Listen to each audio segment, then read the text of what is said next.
तो हेलो मेरे छात्रों मित्रों विद्यार्थियों, अगला टॉपिक जो हम शुरू करने वाले हैं उसका नाम है सेमाइनल वेसिकल। देखिए इस चैप्टर में हम क्या क्या पढ़ने वाले हैं। सबसे पहले हम डिस्कस करेंगे स्ट्रक्चर क्या होता है सेमाइनल वेसिकल का, उसकी प्रॉपर्टीज और कॉम्पोजिशन क्या होते हैं। उसके बाद उसके फंक्शंस को डिटेल में देखेंगे। उसके तीन मेन फंक्शन हैं, nutrition to the sperm, clotting of the semen and fertilisation. तीनों को हम डिटेल में देखने वाले हैं। तो चलिए शुरू करते हैं स्ट्रक्चर के साथ। चलिए शुरू करते हैं।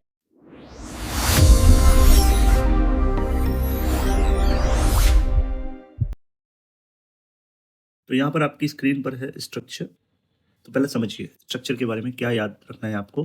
बेसिकली जब आप स्ट्रक्चर की बात करते हैं तो सेमाइनल वेसिकल एक पेयर्ड ग्लैंड है। कैसी ग्लैंड है? पेयर्ड ग्लैंड होती है, यानी दो होती हैं ये ये लोअर एब्डोमेन में प्रोस्टेट ग्लैंड के दोनों साइड पर होती हैं। कहाँ पर? लोअर एब्डोमेन में प्रोस्टेट ग्लैंड के दोनों side, at the base of urinary bladder. ठीक है, यूरिनरी ब्लैडर का जो बेस है उसमें पीछे की तरफ ही होती है। ठीक है, इस पोजीशन की वजह से ये मेल रिप्रोडक्टिव सिस्टम का एक बहुत बड़ा इंपॉर्टेंट हिस्सा है। हर सेमाइनल वेसिकल इरेगुलर शेप का एक हॉलो सैक लाइक स्ट्रक्चर होता है। ठीक है, hollow sac like structure irregular shape का।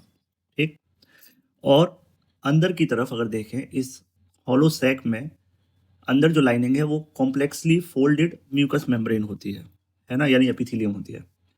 ये फोल्ड सरफेस एरिया को तो बढ़ाते ही हैं और इससे ज़्यादा से ज़्यादा इफेक्टिव सिक्रीशन भी हो सकता है। इस म्यूकस मेम्ब्रेन के एपिथेलियल सेल सिक्रेटरी नेचर के होते हैं, इसीलिए सिक्रीशन यहाँ से निकलता है। मतलब इसके सिक्रेशन को ही हम सेमाइनल फ्लूइड बोलते हैं। सेमाइनल वेसिकल के वॉल के सेल से निकलने वाले सिक्रेशन को हम सेमाइनल फ्लूइड बोलते हैं। अब हर साइड से निकलने वाला डक्ट ऑफ वेसिकल आगे जाकर वास्ट डिफरेंस के एम्प्यूला के साथ मिलकर दोनों ही साइड में एक एक इजैकुलेटरी डक्ट बनाता है। ठीक है, एम्प्यूला ऑफ वास्ट डिफरेंस के साथ मिलकर क्या बनाता है? Ejaculatory duct. और ये इजैकुलेटरी डक्ट जिसके अंदर सेमाइनल फ्लूइड भरा हुआ है, ये कहाँ पर ओपन होगा? यूरेथ्रा में। कौन से यूरेथ्रा में? इसके लिए स्पेसिफिक लोकेशन होती है प्रोस्टेटिक यूरेथ्रा, यानी यूरेथ्रा को भी हम तीन पार्ट में बांटते हैं। तो ये प्रोस्टेटिक यूरेथ्रा में ओपन होती है। कुछ समझ नहीं आया लेकिन अच्छा लगा। ठीक, तो ये हो गया हमारा बेसिक स्ट्रक्चर जिसके बारे में इन्होंने बताया है। अब बात करते हैं थोड़ा सा प्रॉपर्टीज के बारे में, है ना। प्रॉपर्टीज कौन कौन सी होती है इस फ्लूइड की, सेमाइनल फ्लूइड की, है ना। तो प्रॉपर्टीज और कॉम्पोजिशन को हम अगर समझें तो यहाँ पे हमें पता चलता है कि सेमाइनल फ्लूइड जो है वो म्यूकॉइड और विस्कस नेचर का होता है, यानी थोड़ा सा थिक और चिपचिपा होता है। रिएक्शन अगर इसका देखा जाए, केमिकल रिएक्शन, तो ये न्यूट्रल या स्लाइटली एल्कलाइन माना जाता है। एल्कलाइन नेचर की वजह से स्पर्म को फीमेल जेनेटल ट्रैक्ट के एसिडिक एनवायरनमेंट से भी प्रोटेक्ट करता है, क्योंकि आपको पता है फीमेल का जेनेटल ट्रैक्ट का जो पीएच होती है वो कैसी होती है? एसिडिक होती है। अब ये फ्लूइड सीमेन के बल्क में मेजर कॉन्ट्रीब्यूशन देता है ना। जो हमारा सीमेन होता है उसमें अप्रोक्सीमेटली 60% कॉन्ट्रीब्यूशन कौन से फ्लूइड का है? सेमाइनल फ्लूइड का। क्लियर? तू समझा? हाँ। अब अगर हम कॉम्पोजिशन की बात करें कि सेमाइनल वेसिकल में कौन कौन से कंपोनेंट हैं, कौन कौन से ऑर्गेनिक इनऑर्गेनिक सब्सटेंस हैं, इसके लिए हमें एक टेबल दे रखी है 77.1। इस एडिशन के हिसाब से आपके मॉड्यूल में भी, या आपकी क्या कहते हैं, आपकी बुक में वो उस एडिशन के हिसाब से नंबर चेंज हो सकता है।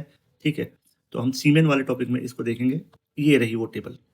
ठीक, सीमेन वाले टॉपिक में आपको मिल जाएगी। तो सीमेन कैसे बनता है बेसिकली आप ध्यान से देखें।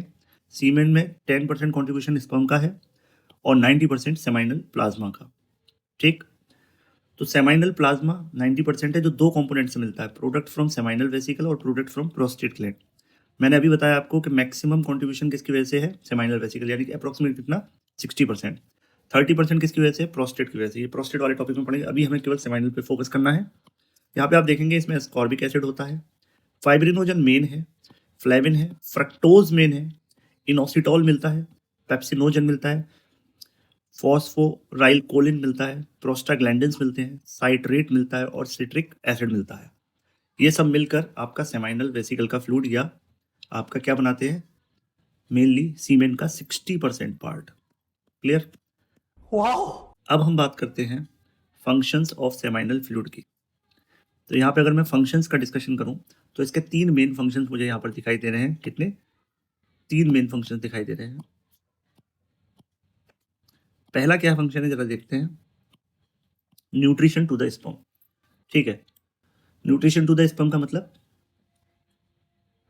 सेमाइनल फ्लूइड में जो फ्रक्टोज है और दूसरे न्यूट्रिएंट सब्सटेंस है फ्रक्टोज के अलावा, वो स्पर्म के लिए एनर्जी सोर्स का काम करते हैं। क्या करते हैं? स्पर्म के लिए एनर्जी सोर्स का काम करते हैं। तो इसमें मैंने पहले भी बोला था फ्रक्टोज मेन है, ठीक है।